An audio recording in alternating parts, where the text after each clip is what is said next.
Welcome to my channel review తీసుకో. This is review for 12A railway colony. నాకు overall గా cinema చూశాక okay చూడొచ్చు అని అనిపించింది. డైరెక్టర్ గారు యూట్యూబ్ లో హంటింగ్ వీడియోస్ చూసి సినిమా తీసారా లేదా సినిమా తీసాక ఆడియన్స్ ని జస్టిఫై చేయడానికి హంటింగ్ వీడియోస్ చూపించారు అనేది నాకైతే అర్థం కాలేదు. మొత్తానికి ట్రూ ఈవెంట్స్ ఉన్నాయి అని ప్రూవ్ చేయడానికి సినిమా తీసినట్టు అనిపించింది. ఇంకా సినిమాలోకి వెళ్తే ఆత్మలు మనకి ఎందుకు కనబడతాయి అని సినిమానైతే ఒక యూట్యూబ్ వీడియోతో స్టార్ట్ చేశాక చెప్తే ఫస్ట్ హాఫ్ లో అయిపోయే సినిమాకి సెకండ్ హాఫ్ దాకా లాగారు. ఫస్ట్ హాఫ్ మొత్తం గలీజ్ పోరగాళ్ళ panchayati, hero heroine love story, అసలు ఏం చెప్పాలని అనుకుంటున్నారు డైరెక్టర్ అనేది అర్థం కాదు.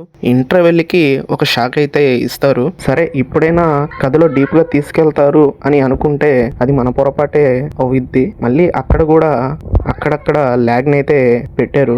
కంప్లీట్ గా 1 hour 20 minutes అయిపోయే సినిమాని 2 hours 5 minutes దాకా లాగుతూనే ఉన్నారు. ఆత్మలు మనకి ఎందుకు కనబడతాయి అని ఆ పాయింట్ తో సినిమాని స్టార్ట్ చేసినా కూడా ఆ పాయింట్ పైన సరిగ్గా డైరెక్టర్ గారు ఫోకస్ చేయలేదు. 2 hours సినిమా ఎలా తీయాలి అని టార్గెట్ నైతే పెట్టుకున్నట్టున్నారు. ఇంకా సినిమా మొత్తం సద్దాంని గాని ఇంకా వైవాహర్షని గాని పెట్టినా కూడా వాళ్ళు ఏదో కామెడీ చేయాలి అని స్లాంగ్ మాట్లాడుతున్నా కూడా అక్కడ ఫన్ అయితే ఎక్కడ జనరేట్ అవ్వలేదు. థియేటర్లో ఒక్క ఆడియన్ కూడా నవ్వింది లేదు. అట్లా అని అంత ఇంట్రెస్ట్గా సినిమాను చూసింది లేదు. సినిమా స్టార్ట్ అవుద్దేమో అని చూసి మనకి నీరసం వచ్చింది. కానీ సినిమా మాత్రం ఎక్కడ కూడా కథలోకి అయితే డైరెక్ట్గా వెళ్ళదు. కొంచెం సేపు అది చూపిస్తారు, మళ్ళీ కట్ చేసి ఇంకోటి చూపిస్తుంటారు. ఫైనలీగా క్లైమాక్స్కి ఈ పాయింట్ రివీల్ చేయాలి అని టార్గెట్ పెట్టుకున్నట్టున్నారు డైరెక్టర్ గారు. అప్పటిదాకా సినిమాని లాగతానే ఉన్నారనిపించింది నాకైతే. ఇంకా జస్ట్ మీకు థ్రిల్లర్ సినిమాలు నచ్చతాయి అంటే